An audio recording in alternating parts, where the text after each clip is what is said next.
Hello and welcome to my music integration video for InnerSpace. In this video, I will go over the creation and implementation using Logic, FMOD, and Unity. This video is the second in a series of videos on my audio implementation for InnerSpace. Please check out my first video on the sound design process and integration with an FMOD and Unity if you haven't already. This project was a university assignment and is based on the Unity Creator Kit FPS. To start with, I'll go over the music brief for the project. We were allowed to use any style or genre, but had to compose at least 3 sections of music. One of these sections must go back to a previous section, and this must be triggered by a player's actions. For my project, I composed 5 sections. Section A for the hallways, Section B for the brain room, Section C for the heart room, Section D for the water room, and Section E for the boss room. I also composed a stinger, which is a short musical section that is triggered by a player's action. A good example is in Zelda games, when you solve a puzzle and it sounds like this. The stinger I composed plays when the player defeats the boss germ at the end of the level. The style I decided to go with was 80s inspired synthwave. I chose this because the visual aesthetic of the game is retro sci-fi in nature, and synthesizers are associated with these visuals through convention. I combined sounds from Logic's RetroSynth and native instrument plugins like Contact and Battery to create an upbeat score that helps drive the player forward. Now, let's talk about each section and their function within the game, as well as how I dynamically transitioned between them. Let's start with Section A. Section A plays when the player moves through the hallways and right at the start of the game. The commander's dialogue plays at the start of the level, and therefore I decided the music shouldn't be too loud. This led me to create an intro section where I used an EQ to cut all of the high frequencies and slowly bring them in. I also did the same for volume. The result is an intro that gradually builds into Section A whilst not being too distracting to take away from the commander's dialogue. For the score, I composed 3 main elements that run through most of the sections. A pad, a bass line, and occasional synth arpeggios that serve as transitional elements. All the other elements were designed specifically for their section. Section A consists of the pad, which plays a simple chord progression that loops, and a bass line that uses the roots of those chords, and then a pluck sound that follows the same chord progression but with a more syncopated rhythm, a synth lead melody, and lastly, the transitional arps. This section is meant to be medium intensity, and therefore it lacks the kick drum found in other sections.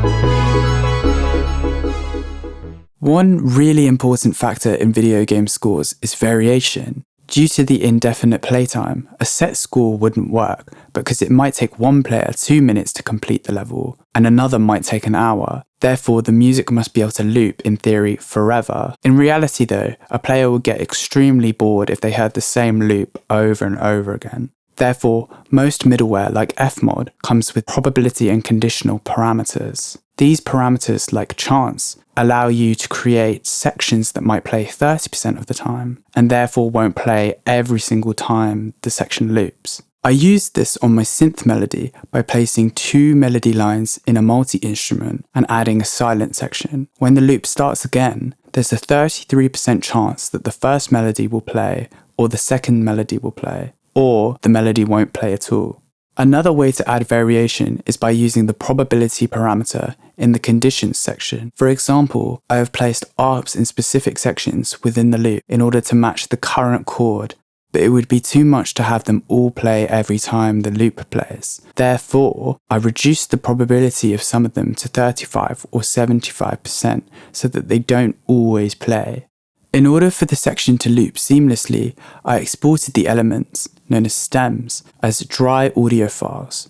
Dry refers to audio that doesn't have any effects added. This is important as, if you exported a file with reverb applied, the tail of the reverb would be cut off when the playhead reaches the end of the loop. I therefore added the effects in FMOD instead of Logic, using its stock plugins like delay and reverb. These effects help to blur the transitions between sections and loop regions. This is important because the player will hear this section a lot, and having clear start-stop points would be distracting and break immersion. Speaking of blurred stop-start points, let's talk about the transition system. FMOD allows you to create short transitional sections called transition timelines. For example, A to B looks like this.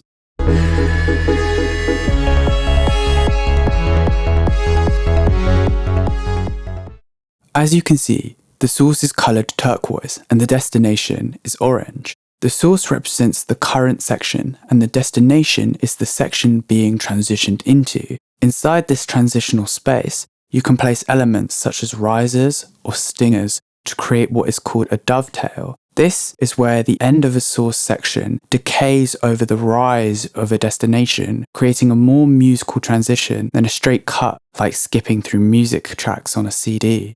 This form of dynamic transitioning is called horizontal resequencing. Another type that I didn't use for InnerSpace but is important to mention anyway is called vertical layering. This is used a lot in games to build intensity by layering elements on top of each other and bringing them in and out based on a factor like the number of alive enemies. I chose horizontal over vertical because I wanted to create elements for each room and transition when the player enters a new room. I set up this system by making each section a loop region and adding transition regions for each section. For example, A to B, A to C, A to D, and A to E. To help make these transitional sections make sense when going the other way, such as B to A, I copied and pasted the sections within Logic and arranged them in different orders to make sure that going from B to A sounds as good as going from A to B. Once I had these sections planned out, I created them within FMOD using the transition timelines and created a parameter with 6 values. Each value represents a section and the final value represents the victory stinger. I then used the transition conditions section to make sure that each representative transition timeline only plays when the parameter becomes the right value, and then it transitions at a musically appropriate time using the quantization section. So, how do we change the value? That's where Unity comes in. In Unity, I set up trigger boxes with scripts attached that change the parameter when the player enters and exits the trigger box. This allowed me to specify when and where the music changes. Now that you understand how the system works, let's look at the other sections and how they enhance the gameplay. Section B plays inside the brain room. This is the first area where the player encounters germs, and therefore combat was a theme that heavily influenced this section. I added a 4 on the floor kick drum that drives the section, and I also added a different melody line to distinguish this room from the hallway. I also put this into a multi-instrument so that the melody can either play as a retro synth lead or as a pluck sound I made in Logic's Sculpture plugin. I also placed the ARPs in different areas to contrast section A.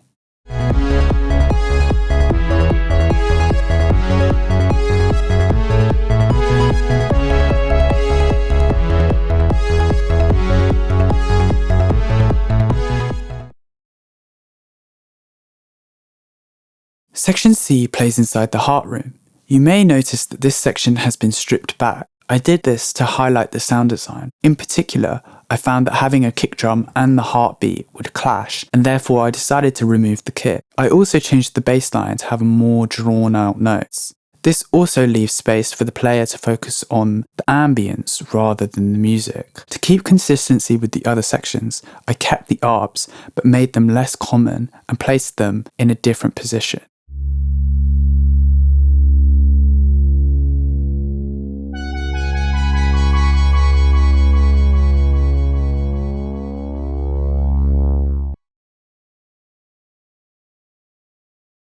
Section D plays inside the water room. It is almost identical to the previous section, except for the inclusion of celeste parts that help give the room a semi-mystical quality. I also decided to not include the ARPs here, except for when transitioning back into Section A. This helps make the room feel more empty and the player can focus more on the sound design.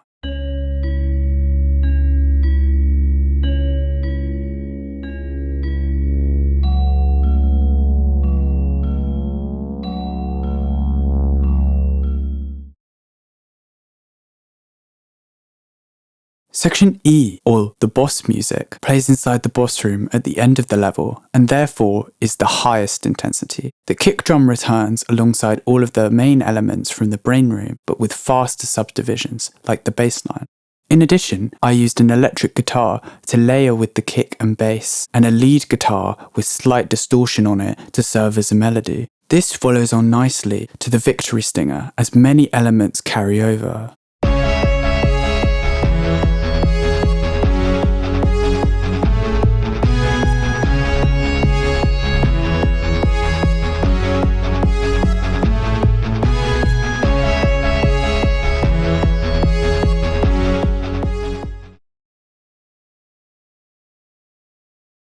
The victory stinger plays when the game object for the boss germ is destroyed. I made sure that it would transition immediately to the stinger by using a magnet region in FMOD. This means that when the condition is met, aka the value reaches 6, the playhead snaps to this section and plays its contents no matter what. This means the player gets immediate musical feedback when they defeat the boss. It also serves as a good way to end the music because it is not a loop region. Therefore, after the stinger decays, the music does not come back in. This is useful as the level is over and starting the music again would take the player out of their victory state.